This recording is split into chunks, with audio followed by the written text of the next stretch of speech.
Hello there, everybody. Thank you very much for tuning in to another episode of E&Ftv. Today, we have the pleasure of having Heather Hart, who is a very well-known industry specialist on the M&E side of things, and also the founder of Smartspace.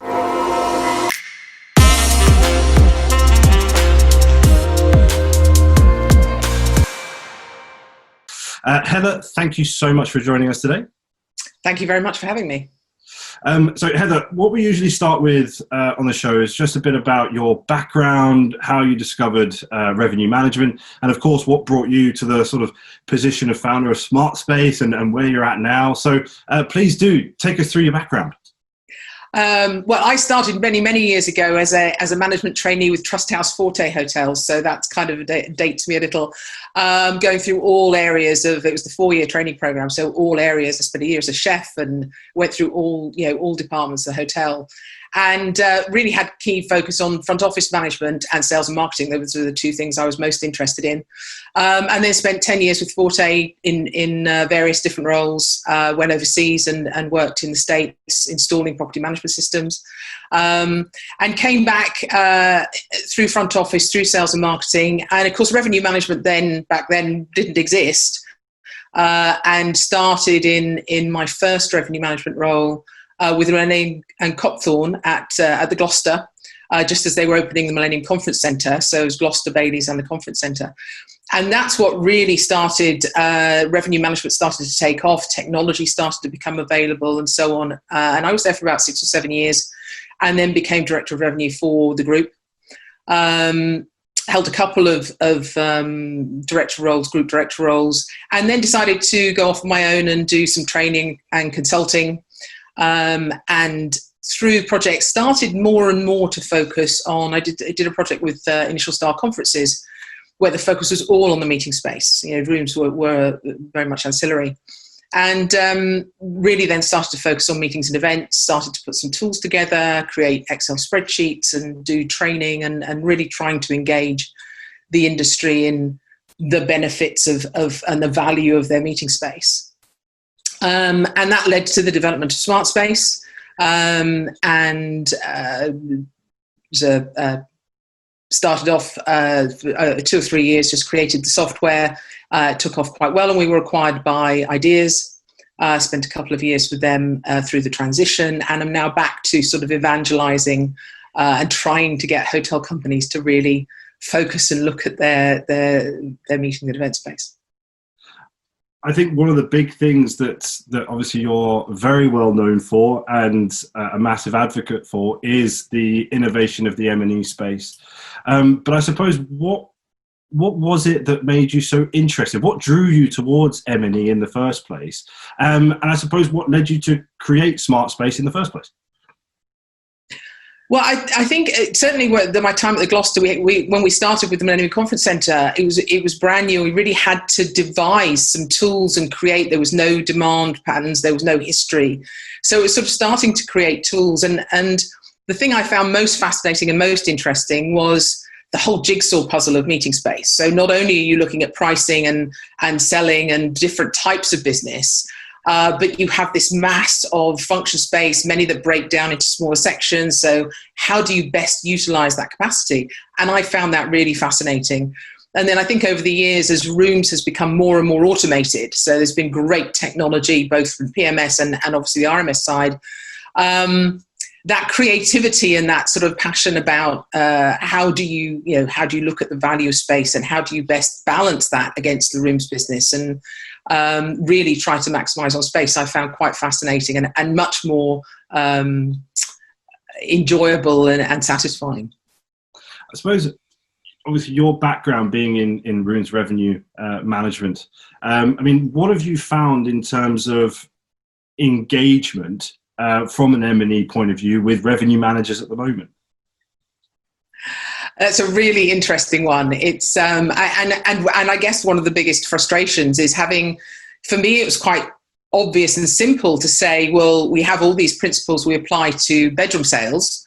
We look at demand, we look at demand-based pricing, we study lead times, we study all these things. Well, we have all that information for meetings and events. So it's just sort of an obvious thing to apply those principles and then expand it a bit to things like delegate numbers and looking more deeply at conversion and various things, but all the principles are kind of the same. And so I thought that engaging revenue managers would be quite straightforward. But interestingly, and still today, so many hotel companies don't encourage their revenue managers into looking at meetings and events. I have a very good friend who's a revenue director for a large group who and often I have this conversation with her who said, I don't do meetings and events. It's just not something that. But part of that comes, I think, from the culture of revenue managers aren't targeted. They're not rewarded on performance of M&E. They're targeted and rewarded on RGI and, I hate to say it, average room rate still. But the rooms performance is all they're focused on, and some of that comes from the big franchise companies and so on. All of their measurements are done based on rooms performance and so on.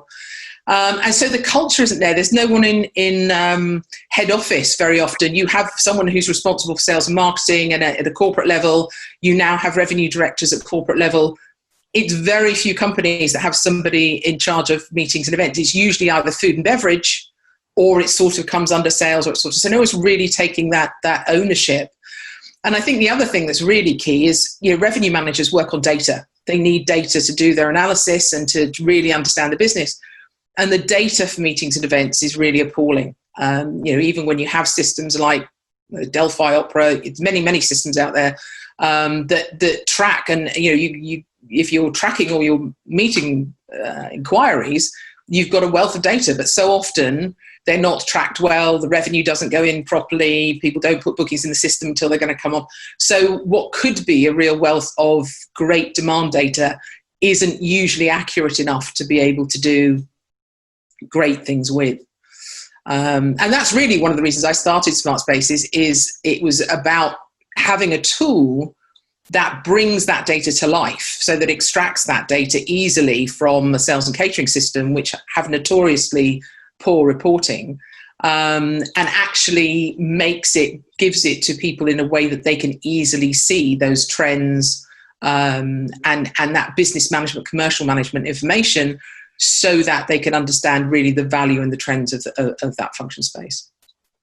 And I know this might sort of almost seem like we're going down the same route, but from a different perspective then, what's the main challenges been, or what have the main challenges been with promoting M&E to the hotels, the properties themselves then? It is one, I think, finding the right people to talk to.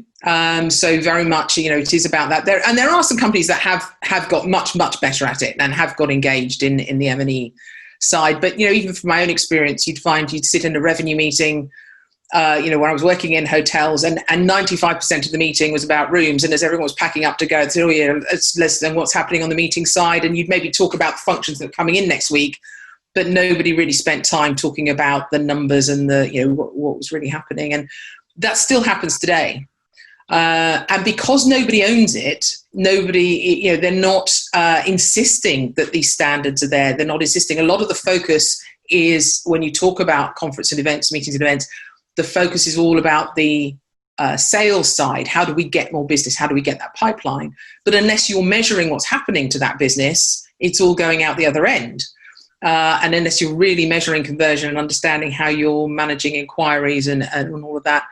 The biggest challenge is the hotel's focus on bedrooms. It's never ending, and really hotels not understanding how to measure, how to value their function space. So often I've spoken to so many hotel groups where the response is, well, we only have function rooms to fill our bedrooms. And yet their function space far outweighs the number of bedrooms. They might have a capacity for 800-900 people and they only have 200 bedrooms. And they don't sit back and look at, okay, well, how can we best utilize that space, and what's that space worth in order to get the best use of both the bedroom side and the function side.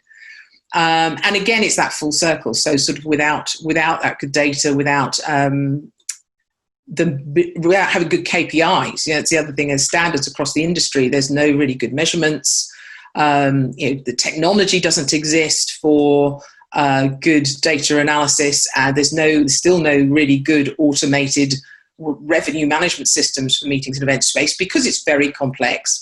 consequently, you're only just starting to see online live distribution of meeting space, but it's usually only the smaller meeting spaces. So it's a whole catalogue of things that really, it's understanding, it's getting champions within hotel companies to really drive the data standards, the technology, in order to understand how well, and it's not rocket science, it's actually relatively simple things. So but it's a big challenge. It is a big challenge, and I still sort of sit back today and go, why are they not doing this? And it's quite an interesting, but I think we're getting there slowly. Well, I was going to say, my next question, I don't mean to land this on you, but I can't actually think of anybody better to ask.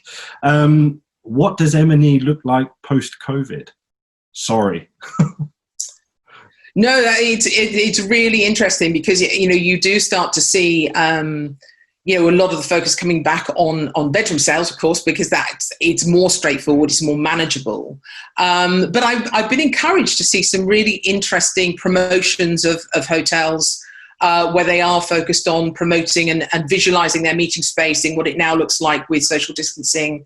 So it is starting to happen, and it is perfectly viable. My whole passion has been about really maximizing the use of space. So if you have a function room that holds 40 people, don't be giving it away for 10 or 12 people.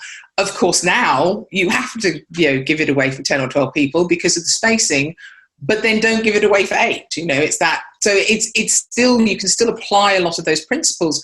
I think from a demand perspective, speaking to some agencies recently, there is demand coming through. I think some of the really big meetings, the big international meetings, will take a long, long time to come back. But there's an upside in that, one of the things that happened over the last 10, 15 years is where new businesses will build, new buildings, office buildings would always build in a meeting suite. And so hotels lost, and event spaces lost a lot of their smaller meeting spaces to in-house meeting facilities. But now, of course, generally speaking, they were smaller facilities. So they were just the boardrooms and the 20, maybe 30 people. And now, of course, they're not big enough, whereas hotels have that much more expansive space. So I think there are some opportunities, and particularly as so many people have been home working, there is a need to bring teams back together and for people to meet face to face. And of course, again, offices often don't have the facilities and spaces to do that.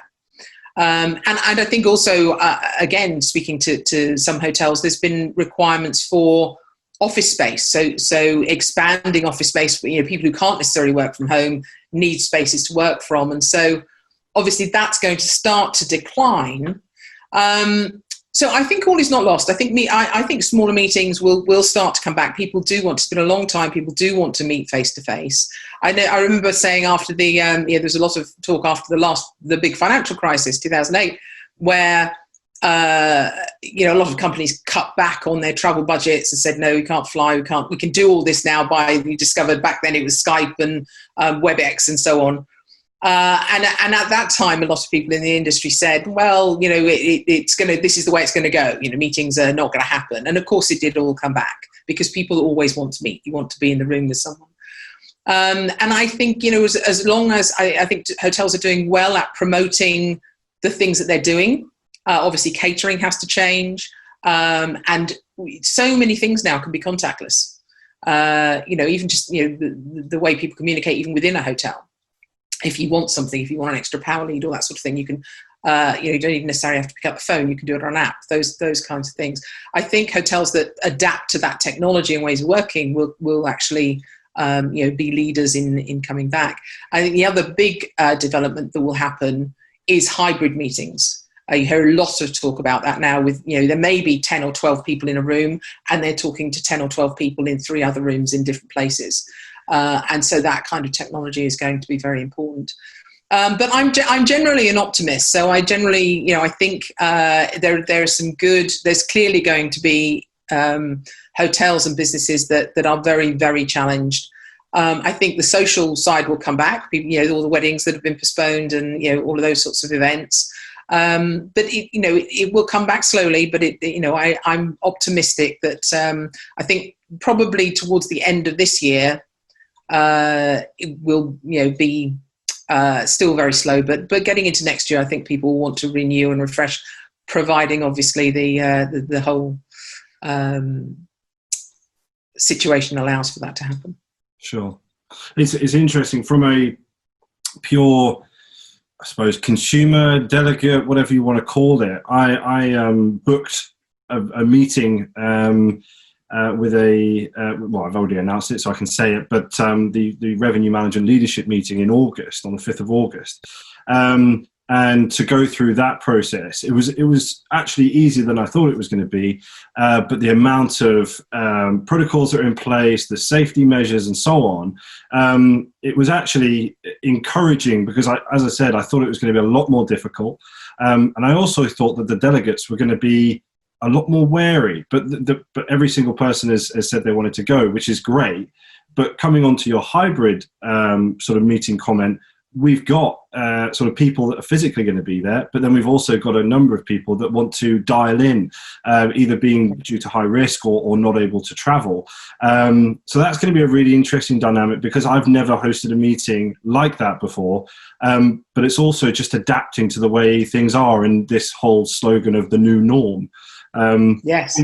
It was something interesting I saw actually you talking about on a webinar recently, and that was about being more innovative and more creative with meeting spaces.